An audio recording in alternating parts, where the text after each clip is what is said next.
We need more players. ये मैं नहीं कह रहा, ये हमारा फैन बेस नहीं कह रहा, ये एक्चुअली एरिक टेन हैग कह रहे हैं, और उनका कहना बिल्कुल सही है।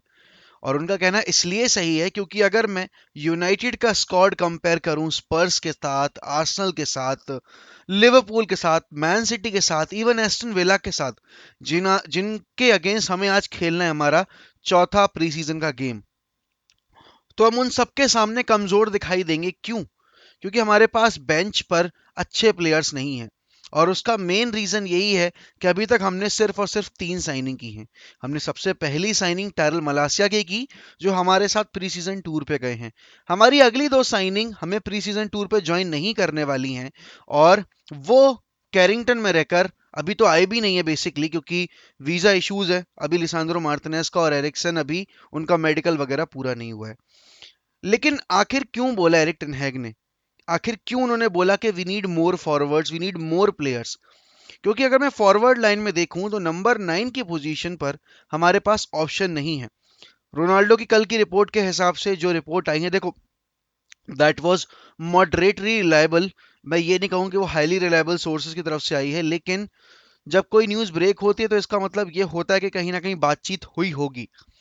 तो बेसिकली एटलेटिको से बातचीत चल रही है रोनाल्डो के एजेंट की, और सब अभी यही सोच रहे हैं कि रोनाल्डो क्या एटलेटिको जाएगा। बट मेरा कंसर्न अभी रोनाल्डो एटलेटिको जाने वाला नहीं है। मेरा कंसर्न ये है कि रोनाल्डो के एटलेटिको जाने के बाद हमारे पास टीम में कौन है नंबर 9 के पोजीशन पे खेलने वाला। बहुत सारे लोग ना टोनी मार्शल से बहुत ज्यादा उम्मीदें लगाए बैठे हैं। सबका कहना ये है कि भाई एंटनी मार्शल ने 3 गेम में 3 गोल स्कोर किए हैं। फॉरवर्ड लाइन में तीनों बहुत ही अच्छे से जेल्ड अप हो चुके हैं, और एक रिदम सी दिख रही है हमें। और ये रिदम क्यों दिखने को मिल रही है? क्योंकि हमारे पास एक अच्छा मैनेजर है। हमारे पास अच्छा मैनेजर जोसे मोरिन्यो के टाइम पे भी था, हमारे पास उससे पहले भी था, जब हम लुई वेनाल के अंडर खेल रहे थे। ऐसा नहीं है कि ओले गुनर सोल्शायर ने कुछ ऐसा काम कर दिया जिससे कि मैं उनको ये कहूं कि नहीं, उन्होंने 3 सीजन हमें चैंपियंस लीग खिलवाया तो हम खराब थे, 2 सीजन लगातार हमने खेला चैंपियंस लीग तो हम खराब थे।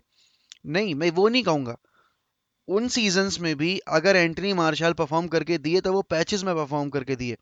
सोचो, अभी प्री सीजन टूर पर 4-5 गेम में 5 गोल स्कोर करने के बाद सीजन में एंटनी मार्शल शुरू के 3-4 गेम में गोल ही स्कोर नहीं कर पाते हैं।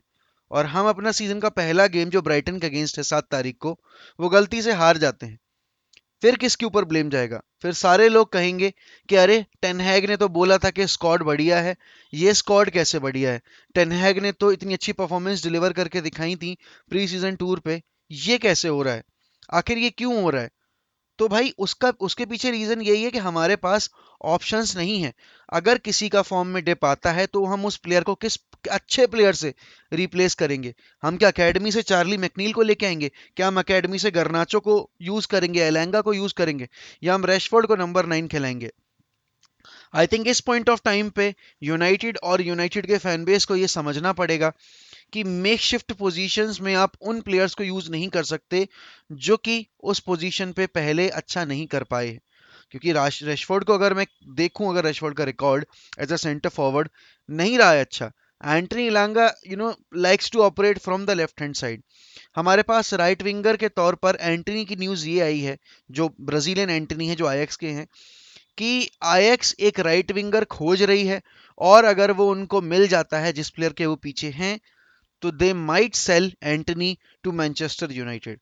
लेकिन उनके मैनेजर का कुछ और कहना है। उनके मैनेजर कह रहे हैं कि मैं एंटनी को नहीं बेचना चाहता, और उसके पीछे रीजन समझ में आता है भाई। देखो, उन्होंने डेविड नैरेस को बेच दिया, उन्होंने सेबेस्टियन हालर को बेचा, जो इवेंचुअली भाई थोड़ी सी उनके साथ प्रॉब्लम हो गई है। उन्होंने ग्रेवनबर्च बेचा है, उन्होंने माजुराय बेचा है। कितने सारे प्लेयर्स उन्होंने एक ही ट्रांसफर विंडो में सेल कर दिए।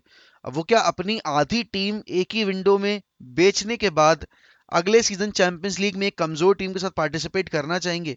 क्योंकि वो सिर्फ पार्टिसिपेट करना चाहते हैं। I don't think. आईएक्स हर सीजन अगर मैं देखूं उनका परफॉर्मेंस, जब वो अच्छे रहे हैं, तो उन्होंने आगे बढ़कर परफॉर्मेंस देकर सामने वाली टीम्स को प्रॉब्लम दी है, चाहे वो बड़े से बड़ा नाम हो, छोटे से छोटा नाम हो। लास्ट सीजन भी अगर हम देखें तो अगर वो बेनफिका के सामने घुटने नहीं टेकते, जो कि ultimately out of the blue एक कमबैक हो गया था बेनफिका का, कमबैक क्या, एक तरीके से विक्ट्री हासिल की थी उन्होंने दोनों लेग में, तो वो देखकर थोड़ा सा एक आश्चर्य सा होता है कि एक ही विंडो में इतने सारे प्लेयर्स कैसे जाने दे रही है आईएक्स। लेकिन बिजनेस आई थिंक जितना उनको चाहिए था, जितना वो करना चाहते थे, उतना वो कर चुके हैं। और इसके बाद एंटनी की डील के लिए हमें बहुत पापड़ बेलने पड़ेंगे। लेकिन जैसे एरिक टेन हैग ने कहा कि अगर हमें प्लेयर्स नहीं मिलते हैं तो हम अपने जो अवेलेबल प्लेयर्स हैं उनको ही डेवलप करके उन पोजीशंस में यूज करने का ट्राई करेंगे। लेकिन जब आप जो प्लेयर लाना चाहते हो और जिस प्लेयर को आप खिलाओगे उसकी पोजीशन पर, तो सिग्निफिकेंट क्वालिटी ड्रॉप होता है। और क्वालिटी ड्रॉप की वजह से परफॉर्मेंस भी थोड़ी सी हैम्पर होती है। अब ठीक है, डॉनी वेंडबीक अच्छा परफॉर्म कर रहे हैं। Donny van de Beek can play the shadow striker, क्योंकि उन्होंने बोला है कि मुझे नंबर 10 और नंबर 8 पर ही खेलना पसंद है। और जो जब प्लेयर आके देखो, उसने आज से 1 साल पहले ये चीज बोली थी कि I can play as a double pivot 6, I can play and he is actually good in that position. में काफी फर्क होता है। डॉनी वेंडबिक के जितने भी अच्छे कंट्रीब्यूशन आए आईएक्स के लिए या फिर यूनाइटेड के लिए खेलते हुए भी, अगर उन्होंने बेसिकली प्री सीजन टूर पे भी अगर अच्छा परफॉर्मेंस दिया है, तो that has come because he has played at number 8 position और एट नंबर 10 पोजीशन। तो ये देखना होगा हमें कि हमें किस प्लेयर को किस पोजीशन पे यूज करना है। फ्रैंकी डियोंग के सिनेरियो में अगर फ्रैंकी डियोंग नहीं आते हैं तो हम एरिक्सन को उस पोजीशन पे यूज कर सकते हैं, नंबर 8 की पोजीशन पर। लेकिन नंबर 6 की पोजीशन पर हमारे पास अभी कोई प्लेयर नहीं है। और एरिक टेन हैग ने ये क्लियरली बोला है कि we need a central defensive midfield player. और हमें पता है कि सेंट्रल डिफेंसिव मिडफील्ड प्लेयर से अभी तक हम लिंक नहीं हुए हैं। हमने केवल लिसांद्रो मार्टिनेज साइन किया है, जो centre back slash CDM player है, ठीक है ना। तो यहाँ पर क्या हम उस पोजीशन को कॉम्प्रोमाइज करके हम उसको यूज करेंगे लिसांद्रो मार्टिनेज को? क्योंकि मेरे हिसाब से वही होगा। अगर यूनाइटेड साइनिंग नहीं करती है नंबर 6 की, तो फिर हमें देखना पड़ेगा कि हमें किस प्लेयर को यूज करना है। क्योंकि मेरे लिए स्कॉट मैकटोमने और फ्रेड को फर्स्ट टीम में यूज करना as the starting as the starter, that is a big blow. इतना मेहनत करने के बाद, इतनी टीम डेवलप करने के बाद, अगर उसके बावजूद आपके हैरी मैग्वायर, आपके अगर सेंटर बैक डिपार्टमेंट में गलती कर रहे हैं और स्टार्ट कर रहे हैं, और आपके फ्रेड और मैकटोमने अच्छा नहीं खेल रहे हैं, लेकिन अगर वो स्टार्ट कर रहे हैं, तो that would be a big blow. Basically Maguire के केस में तो मैं यही बोलूंगा कि मैग्वायर अभी डिसेंट लग रहे हैं, बट प्री सीजन टूर पे कुछ नहीं होता पता। और मैग्वायर के बारे में जब पूछा गया एरिक टेनहैग से कि आप बताइए जो बूज वगैरह मैग्वायर फेस कर रहे हैं, आप इसके बारे में क्या बोलना चाहेंगे? तो भाई, एक चीज बहुत अच्छी लगती है पता है मुझे एरिक टेन हैग के बारे में। उसकी हर एक बात फुटबॉल रिलेटेड होती है।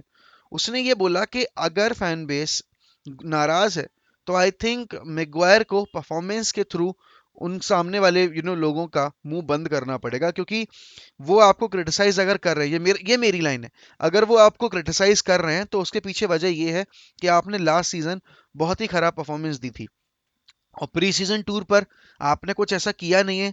और हमने अभी सीजन में 15-20 गेम खेल नहीं लिए हैं जहां फैन बेस आपको अब कंसिडर करे कि नहीं, हैरी मैग्वायर जो हमने 20-21 वाले सीजन में देखा था where he was performing as a leader, वो हमें वापस से देखने को मिल रहा है। नहीं, वो नहीं मिला है।